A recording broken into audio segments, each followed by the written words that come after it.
Manchester United, one of the biggest clubs in world football, just lost on penalties to a fourth division team. This is the story of the night that could end Ruben Amorim's career. To understand how catastrophic this is, you need to know where these two clubs stand. Manchester United, 20 Premier League titles, 3 European Cups, global fan base of 650 million. Grimsby Town, fighting to stay relevant in England's fourth tier, average attendance 8,000. But on this August night, none of that mattered. What mattered was 90 minutes of football that would rewrite history. The warning signs were there from minute one.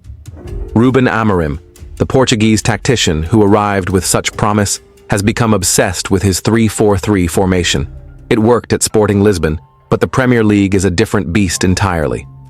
Tonight, against a team of semi-professionals and journeymen, that system was about to be brutally exposed. His players looked confused, disconnected, playing a style that simply doesn't suit them, but Amorim's pride wouldn't let him adapt. Within 15 minutes, United were behind. A simple corner, the kind they practice every day in training, became a nightmare. Diogo Dalot, supposedly one of their most reliable defenders, switched off completely. The ball bounced around the box like a pinball machine, and suddenly, Grimsby had taken the lead. Beat. You could see it in the players' body language. This wasn't supposed to happen.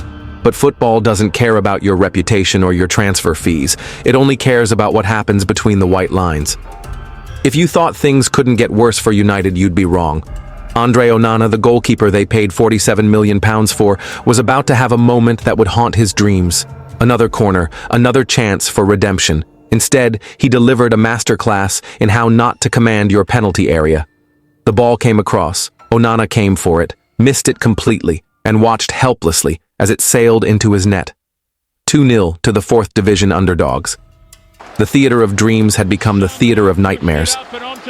With time running out, and United somehow level at 2-2, salvation appeared in the form of their record signing. Benjamin Sesko, the Slovenian striker they'd paid £74 million for just months earlier, found himself 6 yards from goal with the net gaping. This was why they'd broken their transfer record. He blazed it over the bar. £74 million, 6 yards out, into the stands. If that wasn't an omen for what was coming next, nothing was. Penalty shootouts are supposed to be about nerve, about experience, about the kind of mental fortitude that separates elite athletes from the rest. But what followed was one of the most chaotic, error-filled shootouts in football history. 12 penalties each, 11 misses between them. Matheus Cunha, United striker, had the chance to win it. He'd been practicing penalties all week. The ball went wide, the crowd erupted. History was being written in the most humiliating way possible. In the middle of the park, United's golden boy Kobbie Mainoo was having the kind of night that ends promising careers. The 19-year-old, hailed as the future of English football, couldn't complete a pass, couldn't win a tackle, couldn't impose himself on a game against players who'd been working day jobs 6 months ago. This wasn't about talent. This was about mentality, about hunger, about who wanted it more. And tonight, the part-time plumbers and electricians of Grimsby wanted it more than Manchester United's millionaires. Beside Mainoo, Manuel Ugarte, the £51 million defensive midfielder, was engaged in a personal battle with Grimsby's captain, a 34-year-old former bin man named Gary Thompson. It shouldn't have been a contest. Ugarte had played in Champions League finals, had been courted by every top club in Europe. Thompson won every duel, every header, every 50-50 ball. By the hour mark, Ugarte looked like he wanted to disappear into the Grimsby turf. At left back, Tyler Fredrickson was having the kind of performance that gets players dropped to the reserves. Every cross found its target.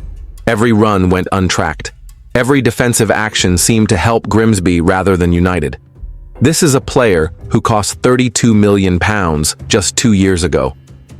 But this is what happens when mentality meets reality, when preparation meets passion, when professional football meets the raw, unfiltered desire to create history.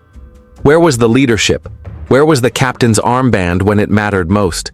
Bruno Fernandes, United's supposed leader, had missed a penalty just days earlier at Fulham. Tonight, he looked like a man carrying the weight of the entire club's decline on his shoulders. His passes lacked conviction. His shots lacked power. His leadership lacked everything. And then came the moment that will define Ruben Amorim's tenure. As the final penalty hit the back of the Grimsby net, as their fans invaded the pitch, as history was made in the most humiliating way possible, the cameras found Amorim. He stood there motionless, like a man watching his dreams crumble in real time. The Portuguese tactician who had conquered Europe with Sporting Lisbon was being conquered by part-time footballers from England's fourth tier. "My players spoke for me really loud tonight," he said afterward. It wasn't a compliment. It was a resignation letter written in public. Football is beautiful because anything can happen. Tonight, everything did happen. A fourth division team wrote their names into folklore, while one of the world's biggest clubs wrote another chapter in their story of decline. Ruben Amorim will never forget his trip to Grimsby. Neither will Manchester United, neither will football. Sometimes the beautiful game shows us that talent isn't everything. Sometimes heart beats skill. Sometimes David really does beat Goliath. And sometimes, just sometimes, the impossible becomes inevitable.